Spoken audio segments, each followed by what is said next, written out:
he'll lynch you, but he did, and he laughs. No, mate, you're a different kettle of fish.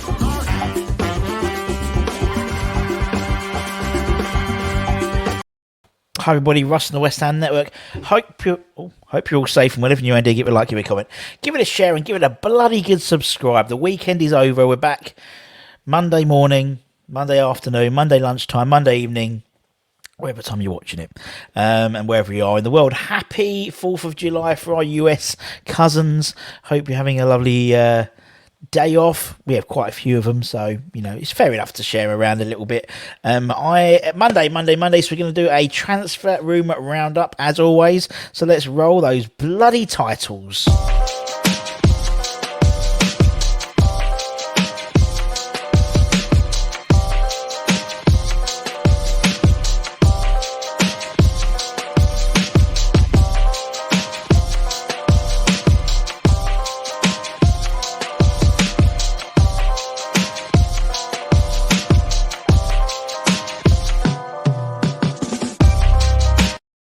So, as always, I bring you a compendium on a Monday of all the news and rumours and stuff that's come out in the last few days.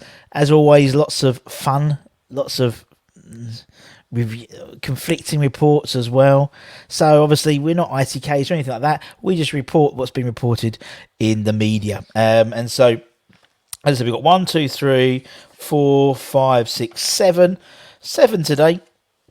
We're not going to. There's nothing nothing new that's come up in terms of Lewis Potter, or Brentford apparently had an offer rejected, but apparently coming for another offer. Brentford also looking at getting Aaron Hickey by the looks of it from Bologna, which would be a great deal. It's a shame we can't. Be great for us to try and hijack that one, to be honest. But and Lewis Potter as well, who we are very keen. See what I did there? In getting, but let's go through. There's been a lot that's happened over the weekend as well, so we'll try and digest it all for you. We'll start with this man, DANJUMA. Now, obviously, lots of conflicting reports. It was reported that we're closing in on him, and then it was reported that that he wasn't Moyes' man. He didn't want him. Then there was report that Declan Rice has offered his personal assurances to Moyes that DANJUMA will be welcomed within the side and will be a good egg. There's reports that Moyes doesn't want him, but the board want him. He's not close to signing. He is close to signing. The Daily Mirror reckoned that that we were still interested in him. He had a buyout clause around sort of 43 million, but other reports say 34 million. X says we're not going to go for him. Fabrizio Romano says we're a long way in terms of discussions from completion. Personal terms still far away. Who knows what the hell is going on? So it's literally a flip of a coin. By the sounds of it, there's too much. There's too much heat in there for me, if that makes sense. There's too many conflicting reports. Usually, it's in two strands. I think it's a star in the mirror of we're signing him, and then X and Fabrizio Romano, who is obviously usually quite a good source of news in terms of Fabrizio particularly. He says it's nowhere near. Is it Moyes' man? Is he not Moyes' man? I don't know. He's a good player. There's no denying that. He had a good season at Bournemouth, and he had a good season at Villarreal last year. But he'd be exciting to watch, but not to the detriment of the team, I don't think. In terms of the Rusty Rumour rating, what do I think? What the hell's going on? It's gone down. I think it was a 7 originally. It's gone down to 5, 50-50, because it is 50-50 in my opinion. Because we've got just as many reports saying he's not going, to reports saying he is coming. So, Clarence, who you reckon he's not coming? But then, I don't know. You just don't know these things. And with the whole thing about Warburton, the way he turned up out of the blue, so to speak, you just don't know who to trust anymore. And that's why we try and report the rumours and the news so you can make your own decisions rather than assume, because this person said it's definitely going to happen, because either side haven't got 100% success rate, and no one does in football, unfortunately. Right, let's move on to the next person. Let's talk about Mr. McNeil, Mr. Dwight McNeil. Now, West Ham are apparently facing competition in the bid to sign Dwight McNeil from Burnley, according to a new report in The Sun. The Hammers have been linked with the Burnley wide man from the relegated Clarets in the summer. However, it appears that Crystal Palace are also in the race now to sign McNeil after Burnley obviously dropped into the Championship last season. The report claims that the Hammers would like to pay around 10 million quid to sign him, but the Clarets want a higher fee than that if they are to let him go. McNeil has been with Burnley since 2018, former under-21 international, England under-21 international. He's 22. He played all 38 games last season. Didn't score a goal, though, and only laid on 1 assist. So I imagine, based on that performance, Burnley may struggle to get the fee they actually want. He's a sorthouse player, I believe, so that might do something. And so is Maxwell Cornet as well from Burnley. So I think Josh Brownhill is as well. So maybe a triple swoop for Burnley. Say that on a Monday morning is quite tricky. So we'll wait and see what happens. I think he's the type of player, I think, who in the right environment would, when you look at how Burnley went relegated, really. So he didn't maybe have as much ball as he would normally do, have as many opportunities to play the type of football he wants. I think if you get him in the right environment, I think he'll be an absolute superstar. And I think, is he 22 now? Best years ahead of him. Nice arm around him from Mr. Moyes, and I could see great things from Dwight. In terms of the old Rusty Rumour rating, 7 out of 10. And we will soon be having sound effects for the 7 for my scores very, very shortly. Not today, but very, very shortly. For those of you who asked. Next, let's talk about the guy on the thumbnail. A guy I actually picked. Now, if you go back, me and Anthony did a show a few weeks ago where we could spend our 100 million. And someone, I had Aguerd, I had Areola, and my next player was this guy, Amadou Onana. I'm not going to do okay. ONANA, what's his name? But I've changed it. ONANA, what's his game? Do you see what I did? I could do Amadou push pineapples, grind coffee. Now, according to Darnesh from Sky Sports, West Ham made a bid of around 20 to 23 million euros, about 19 to 22 million pounds, based on the reports you say, for the Lille midfielder. The reporters took to Twitter to post about the potential offer, insisting the Hammers made their first offer for the 20-year-old midfielder. Lille rejected the bid, and the Hammers are now weighing up whether to go back or not with a second bid. Coincidentally, West Ham have just flown out to France, I believe, for their pre-season. So I think you could see a lot of interest for these French-based players at the moment, just because it'll be easier to do stuff like medicals and stuff because we're already in the country. Just putting it out there. Onana has a lengthy contract ahead of him. It runs out in 2026, and he has been very impressive, particularly this season. 41 appearances in a variety of positions. He can play defensive midfielder, central midfielder, centre-back, scored 3 goals for the club. He's a full Belgian international as well. And, with 1 cap to his name, and the Hammers could well return back for an improved offer. He is a unit. He's very menacing in that middle of the park. He's 6'5", sort of very physical, and at 20, he's currently in his formative years, isn't he? So he'll only get better. He'll only get better with the right tutelage. You can see why Moyes is interested in him. The fact that he can play multiple positions is a tick. The fact that maybe he could be, but potentially he could be the replacement to Thomas Suchek, or potentially could be a person coming in and pushing Thomas Suchek and Declan Rice for a starting position. But he's only 20, so he's got time to develop. But he's got a lot of games under his belt as well. And that's what we were saying the other day. I think Tim Breaker, we interviewed him the other day, was saying that why why get a player through the academy when you can go to France and pick up someone who's 20, 21 and has played 100 or so games under his belt? And that's the true of ONANA, to be honest. You can see why basically Moyes likes him. Shades of Fellaini around, and early Thomas Suchek about him, I'd say, definitely, in terms of his physical attributes and how he plays. For me, he gets 8 out of 10. If we've put a bid in for him already, I can see us coming back in. I think Arsenal are sniffing around, but I think we'll see what happens. And the fact that we've just signed Aguerd, the fact that we've got Areola in the club as well. There's French speaking players there, Ben Rama as well. So yeah, I could see this one happening. I'd like it to happen because I think we've missed.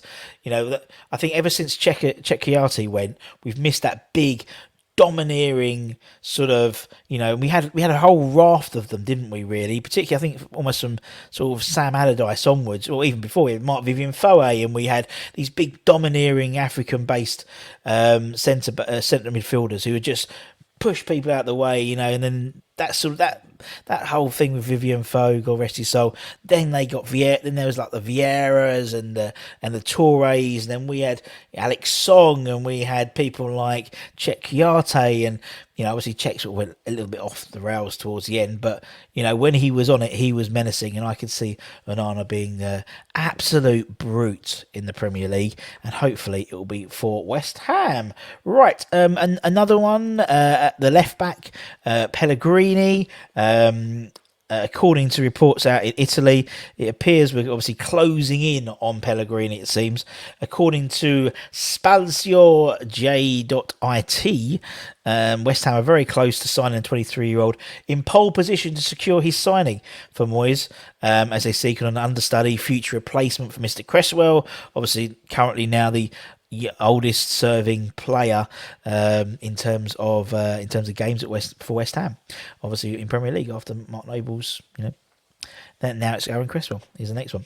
It reckons that Juve won about €10 million, which seems an absolute steal, to be honest. And by all accounts, if we offer him that, he's gone. So in terms of the old Rusty Rumour rating, I've gone for a 7 out of 10. Because I can see this one happening. Clearly, we know left back is one of the positions which we need to improve on. For me, I would personally, I would prefer maybe someone like Aaron Hickey than Pellegrini. I don't mind getting Pellegrini in because he's a great good player, but I think Aaron Hickey for 14 million quid, I think you know what you're going to get. I think there's a connection there as well. With Moyes, particularly in Aaron Hickey, and I think they would work really well together. And he natively speaks English as well, so you haven't necessarily got any language barriers at all. Albeit, Ogbonna and Pellegrini. Ogbonna was a fully Italian international, so Pellegrini, and then he played for Juventus as well. So. Yeah, but there's not many. It doesn't tend to happen. We said it before in Serie A, particularly. Players don't tend to leave the league too often. They tend to stay within the league, within the big clubs. There's a lot of movement within those big clubs. So for a player to leave Serie A is a big deal, I think. And so let's see what happens. I mean, he's 20. Was he 23?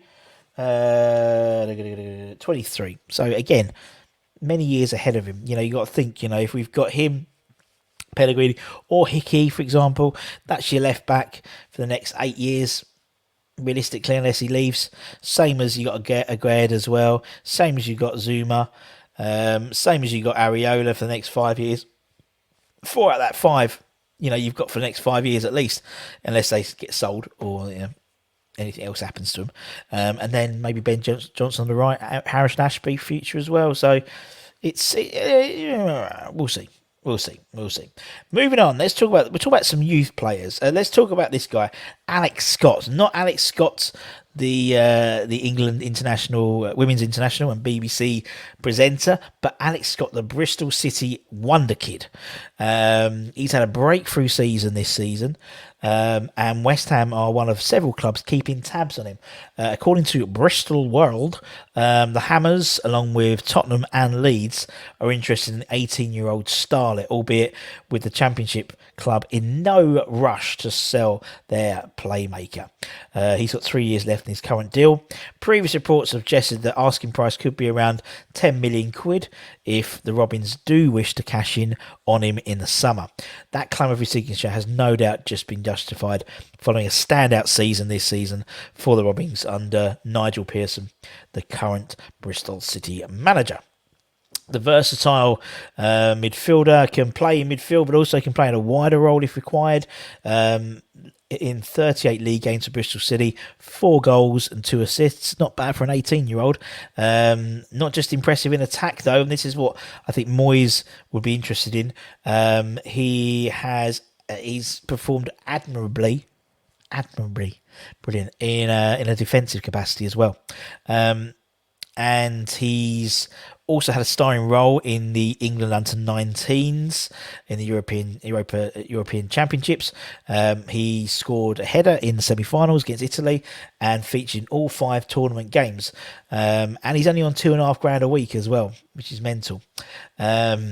But what is interesting is he's one of only 3 players in the under-19s England squad who isn't associated with the top flight club, i.e. the Premier League club. So people will be, the vultures will be swimming. They'll be flying around Alex Scott very, very soon, and West Ham are one of them apparently. Again, you can see why. Investing in the youth, he's only going to get better. He's only going to develop more. So but for £10 million for an 18-year-old, he's not going to get into the first team. He's going to, in my opinion, he'll be on the peripherals. He's 18. He's got so many years to develop really into a first team. So it's going to be interesting to see where he goes, if he goes to at all. We shall see. Or maybe it might be worth just maybe buying him and loaning him back to Bristol for a couple of years, getting the game time. I don't know. Next one. Oh, sorry, I didn't give you the old Rusty Rumour rating. 6 out of 10. I do apologise. Next up, we have got Jesse. Always got to talk about Jesse, don't we? Whatever happens, we have to talk about Jesse. Now, still a target at West Ham by all accounts. But according to the Daily Mirror, our initial contract offering for him has fallen short of his expectations. He is now obviously officially a free agent after his obviously Man United contract expired last week. And Moyes, we know, has been pushing hard to sign him and bring him to the London Stadium on a permanent deal. Obviously, we've made an offer to sign him permanently this summer, and it suggested that a deal was close. However, a report on Sunday claims that the offer is on the lower side of the player's expectations, and that this has opened the door to other teams to get involved. Primarily Tottenham, Everton and Newcastle are all keen to sign him, with the players' representatives in ongoing talks with all these interested parties. West Ham remain his first choice, apparently, according to TalkSport, his first choice club, with Everton being the least likely club. He was like, if all else fails, I'll sign for Everton. So I know there's been a lot of negativity around Jesse in terms of, he's not going to sign, tell him you're going to F off. He's exploring his options, man. He is. I think, we don't go, as I said, if your job, any job, someone offers you a deal, a contract or a new position or a new role, you're going to look around and just make sure before you sign it that everything's sorted. Whether you can get more money out of that job, you're always going to come back. Whatever anyone offers you, you're going to come back for another offer in terms of a rebuttal, in terms of a counter offer. So I think that's what's happening here now. He's in no rush. I mean, someone like West Ham could come in. He could literally sign whenever he wants and come straight in, because he knows he knows the setup. He knows Moyes. He's still got his flat. So maybe he's just just seeing what's available before signing and deciding which club. But we'll see. It's gone down. What am I on now? I've gone to 8 out of 10 because I think it's going to happen. But I don't think he's in a rush at all. I don't think he's in a rush. He's too busy doing his TikToks, bless him. Man's got priorities, but you know what I mean. So, no, but I think for me, I think he's obviously more offers has come in. Not as many I think he thinks there was going to be. I think he'll stay in the Premier League, and I think it'll be West Ham. But it may take another week, 10 days, maybe. I don't know, but it does seem that. I think, by all accounts, I don't know what our offer was, but I think he's looking about 150 grand a week. That would make him the highest earner. Areola's the current highest earner now, 138,000. I think it was in a report yesterday. So we'll see. I think, but he's on the lower end of the expectation. So maybe he's got a bandwidth of what he wants, and where it fits. We're probably at the lower end. Yeah, well, there he is. And lastly, but no means leastly, another person we are keen on. Thank you very much. West Ham have allegedly made contacts to sign the Italian striker Moise Kean in the summer transfer window. According to a report from Tuttomercato Web, my favourite web, who claim that Juventus are looking to make a quick turnaround on the 22-year-old striker. Juventus basically have an obligation to buy the Italian international at the end of next season. But this is for 28 million euros, 24 million quid, but want to trigger that 1 year early. So basically they've got a 2-year loan deal, but they want to buy him early and sign him permanently and then move him on again. So basically I think actually we can make a quick buck here. So rather than sort of him stay on the book. So he hasn't. So that would put a little red flag on my agenda. Why are they doing that? But I think they're looking to make a quick penny, to be honest. Tuttomercato Web claimed the Hammers have made an approach to sign Keane this summer. Quite how much Juventus will be prepared to sell him for remains to be seen, but one would imagine they will try and at least recoup the 24 million they will have to pay Everton for the 22-year-old. At least, I think you're looking, I mean, even if it's like 30 million, they're not going to go for 24. What's the point? But because they've got an obligation to buy, because there's part of the loan deal, they have to basically, West Ham have to work through Juventus to sell, for Everton to sell to Juventus to sell to. Sounds like that, I know a woman who swallowed a fly. He swallowed a fly to catch a spider. Yeah, that type of thing. That's basically what's happening here. A bit murky for my liking, though.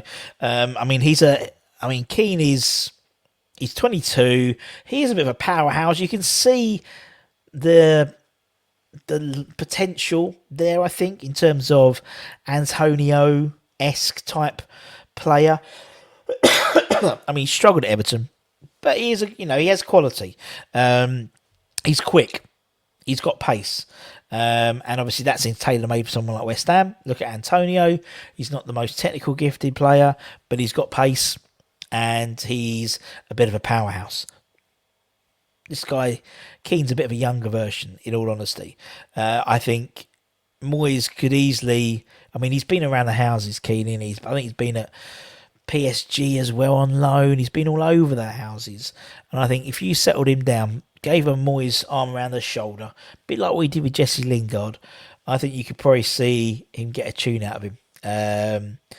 If we could sign him for like 25, 30, you're looking at about 25 million, I think. 30 I think is too much, but he'd be a young talent you'd bring in, and he just needs everything to click. I wasn't keen on him to start with, but looking back at it and thinking about it in a bit more detail, I think you look at the likes of Brozier and stuff like that as well. Now, if we sign Brozier or we sign Keane, these guys aren't going to be the first choice. We know. Harry did a great show on Saturday, looking at the battle for number 9, and we spoke about Brozier and Nesri and Sasa, and maybe you could throw Keane into that debate as well, to be honest. And for me, it's like with Brozier or Keane or someone like that, they're young enough to learn and develop. And I think I could see them buying someone like them, like that age group, to come in and play second fiddle. I really think. I mean, I think I think Antonio is Moyes' number one. He is, and whether we like it or hate it, I can't see that changing next season. So you need to get people in who will be able to push him, but also will be able to come in from when he inevitably gets an injury, or he can't play 50 games next season. So you want someone to come in to play 15 games, 20 games, and at least. And so I think you can see that with someone like Keane, with someone like Brozier, for example. And there's no change in playing style. So, you don't want to get someone in completely different, and then the team takes them 2 games to figure out how they all work, and they won't. I remember when we used to play, he puts Bowen in, doesn't he? He puts Bowen up front, and Craig would keep on just doing the channels and kicking the ball down the channels like for Antonio to chase, but that's not what Bowen does. He needs the ball at his feet or just behind so he can run onto it. And I think that's the same case with, you want to get someone in who could just slot. It's almost like pieces of a puzzle. So that piece is taken out Antonio. You put in a piece which sort of matches it exactly, which kind of fits in, and you don't have to really reinvent the wheel to accommodate them into a game. Or Antonio gets injured, and then you can put a Moyes Keane, or you could put a Brozier in. They're not going to be arguably Keane's not going to be someone who everyone's going to rave about bringing in, but I think in longer term it could be. But let me know what you think in the comments. I'm sure everyone will say, I talk about Russell, but it's my opinion. What's your opinion? Let me know. As I said, if you've got any spare time, over the next couple of days, we did next of our Hammers in Hot Water, we did Danny, the Portuguese Wonder Kid, which is a really good show. Keep an eye out on the channel this week. We should have an ex-Hammer coming on, hopefully, maybe Thursday. Just confirming the days with him to do a live Q&A, and it's a good one. It's a good one. And that's what I like to do. I like to do people a bit unusual, people we haven't spoken to, like the likes of Timmy Breaker. Timmy Breaker comes on, he loves it, and various others. And we've got one of that ilk coming on hopefully this week, so make sure you check that one out. If you're new around here, give it a like, give it a comment, give it a share, give it a subscribe.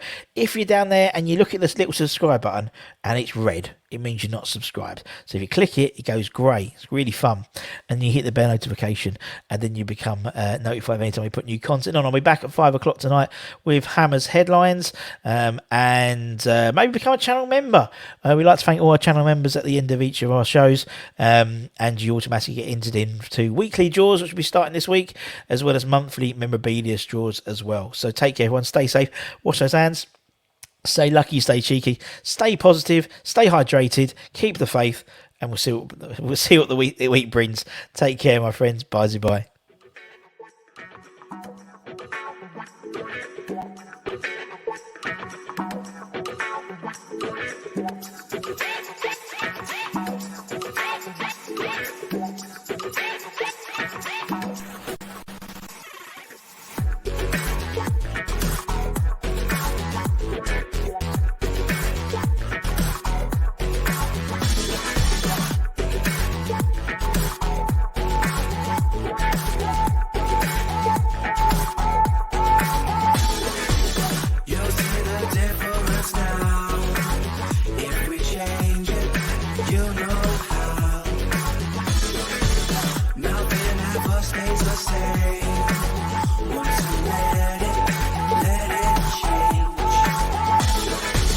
It's like a family tree, part of you and